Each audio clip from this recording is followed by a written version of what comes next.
মানুষ থেকে বানর নাকি মানুষ বানর থেকে মানুষ? কোরআন কি বলে? কোরআন বলে কুনু কিরাদাতান খাসিইন। কোরআন বলে যে মানুষ থেকে বানর হয়েছে, কিন্তু বানর থেকে মানুষ হয় নাই। আল্লাহ পাক রব্বুল আলামিন সূরা বাকারার মধ্যে বলেন কুনু কিরাদাতান খাসিইন। দাউদ আলাইহিস সালাতু ওয়াস সালামের যুগে তিনি যখন তার কণ্ঠে সুললিত কণ্ঠে জাবুর কিতাব পড়তেন, ওই সময় তার এই কণ্ঠ, মধুর কণ্ঠ শুনে তিনি নদী সাগরের পাড়ে বসে বসে জাবুর কিতাব পড়তেন। আর সমুদ্রের সমস্ত বড় বড় মাছগুলো তার এই তেলাওয়াত শোনার জন্য, জাবুর কিতাব শোনার জন্য ওইগুলো সব কাছে চলে আসতো। আর ওই সময় ইহুদি জাতি তারা ওই মাছগুলোকে শিকার করার চেষ্টা করত। আর তারা ওই দিনটা ছিল রবিবার দিন। তাদের ওই রবিবার আল্লাহর পক্ষ থেকে নিষিদ্ধ ছিল, তোমরা মাছ ধরতে পারবে না। এখন তারা চিন্তা করলো যে মাছ তো সব ওই দিনেই শুধু কিনারায় আসে, অন্যদিন তারা আসে না। এখন তারা একটা কৌশল অবলম্বন করলো। কি কৌশল? যে মাছ আমরা রবিবারে ধরবো না, যত মাছ আসে সবগুলোকে তারা বাদ দিয়ে জালি দিয়ে আটকিয়ে দেয়। এখন তো মাছ তো আর যেতে পারে না। মাছ তারা মনে করে এটা তো আমরা ধরি নাই, মাছ তো পানির মধ্যে আছে। তারা পুরা জায়গাটা একটা জালি দিয়ে আটকিয়ে দিল। এখন জালি দিয়ে আটকানোর কারণে ওই মাছ তো আর যেতে পারে না। এইভাবে তারা তার পরের দিন রবিবারে মাছগুলো না ধরে সোমবারে মাছ ধরতো। তারা বলতো আমরা তো রবিবারে মাছ ধরি নাই।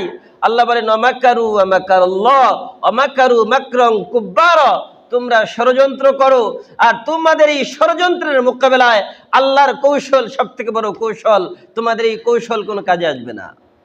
যখন তারা এরকম কৌশল অবলম্বন করে তারা যখন মাছ শিকার করতো, আল্লাহ তাআলার আদেশ অমান্য করেছে। আল্লাহ বলছেন তোমরা এই মাছ ধরো আর না ধরো, মাছগুলো আটকানোর মাধ্যমে তোমরা আল্লাহর আদেশ অমান্য করেছো। আল্লাহ তাআলা বললেন কুনু কিরাদাতান খাসিইন, কুনু কিরাদাতান খাসিইন।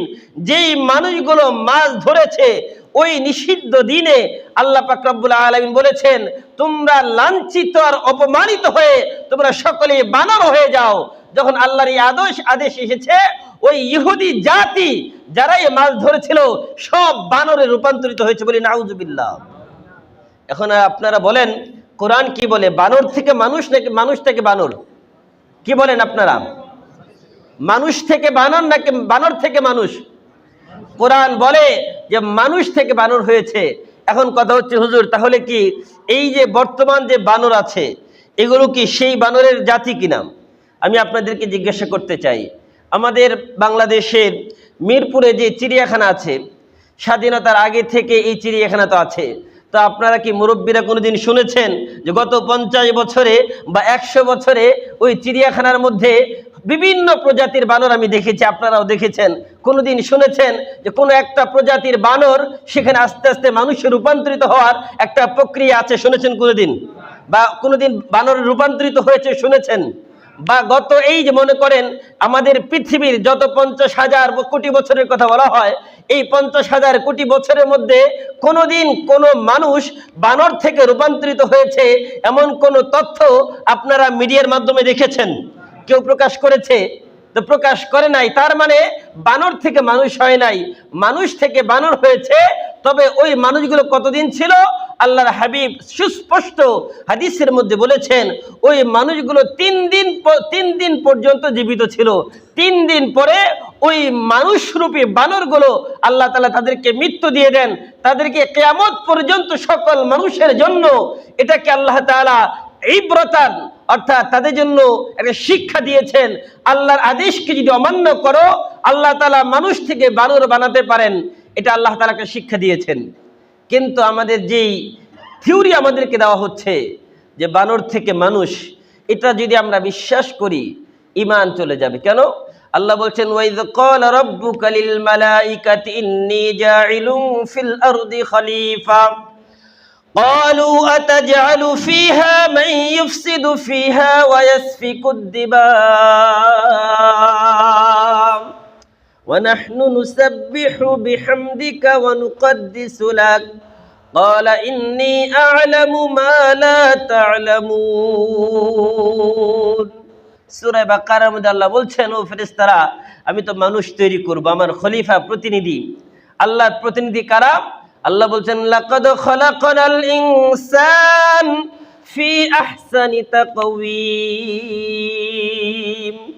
আল্লাহ বলেন আমি মানুষকে সব থেকে সুন্দর অবয়বে সৃষ্টি করেছি, মানুষের থেকে সুন্দর করে আল্লাহর কাউকে সৃষ্টি করেন নাই। বলি সুবহানাল্লাহ। আল্লাহ বলছেন সব থেকে সুন্দর করে আল্লাহ মানুষ সৃষ্টি করেছেন। আর সেখানে আমার বিজ্ঞানীরা বলেন যে না, মানুষ থেকে বানর না, বরং বানর থেকে মানুষ। মানুষকে সম্মানিত করা হলো না অসম্মানিত করা হলো? আরো দুঃখের বিষয় হচ্ছে যখন আমরা এই কথাগুলো বলছি, আমাদের একটা মহল থেকে বলা হচ্ছে আলেমরা কিচ্ছু বুঝে না, তারা শুধু কোরআন পড়ে আর মুনাজাত করতে পারে আর মিলাদ পড়তে পারে।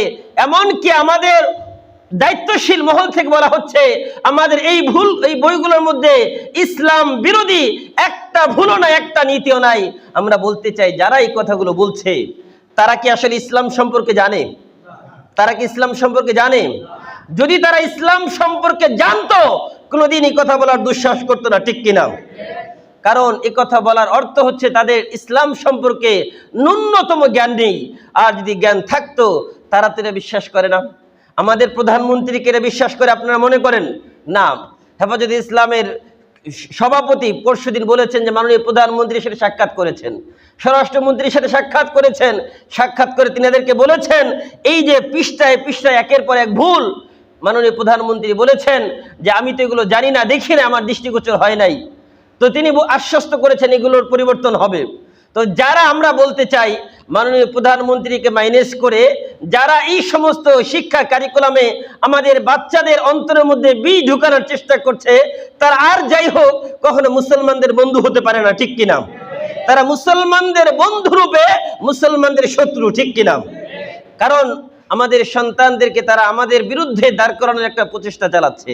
কারণ যখন এটা একটা কঠিন একটা পরিকল্পনা তারা করছে, কারণ আগামীতে যখন এই সন্তানগুলো এইভাবে আস্তে আস্তে বড় হবে, আমাদের আবার অনেক শিক্ষক শ্রেণীর ভাইরা আছেন তারা আমাদের সাথে দ্বিমত পোষণ করেন যে আমাদের যারা সম্পাদনা মণ্ডলী আছে, যারা সম্পাদনা করেছেন তারা কি বুঝেন নাই? ভাই আপনি যেমন বুঝেছেন আপনার সম্পাদকরাও তেমনই বুঝেছে। কারণ তারা তো অন্যের স্ক্রিপ্ট চুরি করে করে তারা স্বীকার করেছে, আমার বইয়ের মধ্যে ঢুকিয়ে দিয়েছে। তারা এমন বিজ্ঞানী, তারা গত 50 বছর একটা নতুন একটা বিজ্ঞান আবিষ্কার করতে পারে না, আর তাদেরকে নিয়ে কি আপনারা গর্ব করবেন? সম্মানিত হাজিরিন, এগুলো কেন বলছি?